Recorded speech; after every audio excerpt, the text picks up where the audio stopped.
মাগুরায় বর্বর নির্যাতনের শিকার ৮ বছরের অবুঝ শিশুটিকে আর বাঁচানো গেল না। মৃত্যুর সঙ্গে ৬ দিন ধরে কঠিন লড়াই চালিয়েও শেষ পর্যন্ত হার মানতে হলো তাকে।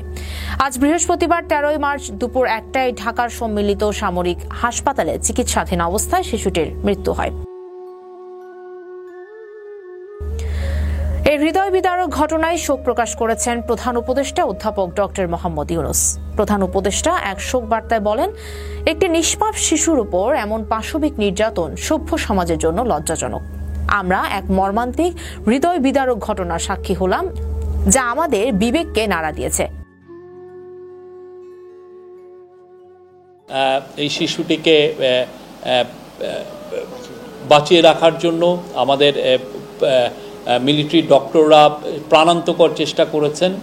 আর যারা এই ঘটনায় অভিযুক্ত তাদের সবাইকেই অলমোস্ট অ্যারেস্ট করা হয়েছে এবং আজকে চিফ অ্যাডভাইজার নিজে নির্দেশ দিয়েছেন। উনি তো আজকে শোক প্রকাশ করেছেন এই মৃত্যুতে এবং উনি কঠোরভাবে নির্দেশ দিয়েছেন যে এদেরকে যারা যারা অভিযুক্ত তাদেরকে যাতে খুব দ্রুত বিচারের আওতায় আনা হয়।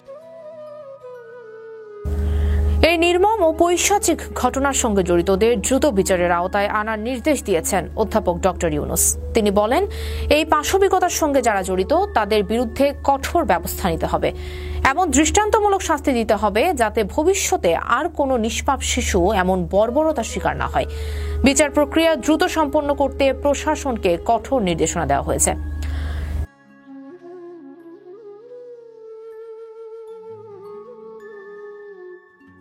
সিএমএইচ এর চিকিৎসকরা জানান, আজ সকালে শিশুটির অবস্থা আশঙ্কাজনক হয়ে ওঠে। একবার নয়, দুবার তার হৃদযন্ত্র বন্ধ হয়ে যায়। চিকিৎসকরা সিপিআর দিয়ে হৃদস্পন্দন ফিরিয়ে আনতে সক্ষম হন, কিন্তু দুপুর 12টায় আবারও কার্ডিয়াক অ্যারেস্ট হয় এবং এবার সব চেষ্টা ব্যর্থ হয়। 1 ঘন্টার আপ্রাণ প্রচেষ্টার পর দুপুর 1টায় তাকে মৃত ঘোষণা করা হয়। 12-13 জনের 161 স্টেটমেন্ট নেওয়া হয়েছে। আমরা আশা করছি 7 দিনের মধ্যে বিচার কাজ শুরু হবে। ডিএনএ টেস্ট পাওয়া যাবে, তারপর পোস্টমর্টেম রিপোর্ট পাওয়া যাবে।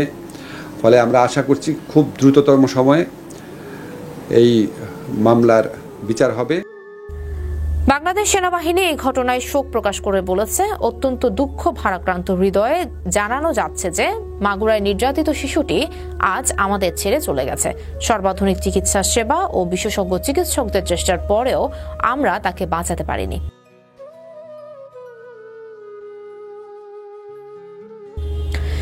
এই মর্মান্তিক ঘটনাটি ঘটে শিশুটির বোনের বাড়িতে বেড়াতে গেলে। সেখানে পাশবিক নির্যাতনের শিকার হয় 8 বছরের নিষ্পাপ শিশুটি। এই ঘটনার সামনে আসার পর শিশুটির মা মামলা দায়ের করেন।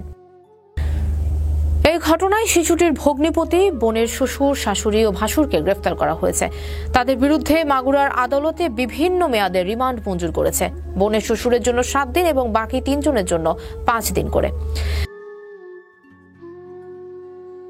এই হৃদয় বিদারক ঘটনায় গোটা দেশ ক্ষোভে ফুঁসছে। শিশুটির প্রতি এমন নির্মমতার বিরুদ্ধে কঠোর ব্যবস্থা নেওয়ার দাবি উঠেছে সর্বস্তরে মানুষের কাছ থেকে। অধ্যাপক ডক্টর মোহাম্মদ ইউনূস জাতিকে আহ্বান জানিয়েছেন, আমাদের সমাজে যেন আর কোনো শিশুকে এমন নিষ্ঠুরতার শিকার না হতে হয়, সেই জন্য সবাইকে একসঙ্গে কাজ করতে হবে। পরিবার, সমাজ, প্রশাসন সবাইকে শিশুদের সুরক্ষার জন্য আরও কঠোর হতে হবে। এই নৃশংসতার বিরুদ্ধে আমাদের একসঙ্গে দাঁড়াতে হবে। আজ জাতি শোকাহত। একটি ফুটফুটে জীবন নৃশংসতার বলি হলো। এই অবুঝ শিশুটির কান্না আমাদের বিবেককে নাড়া দিক। আমরা কি এবার ন্যায় বিচার পাব? নিশাত লাবণ্য, চ্যানেল আর নিউজ ডেস্ক।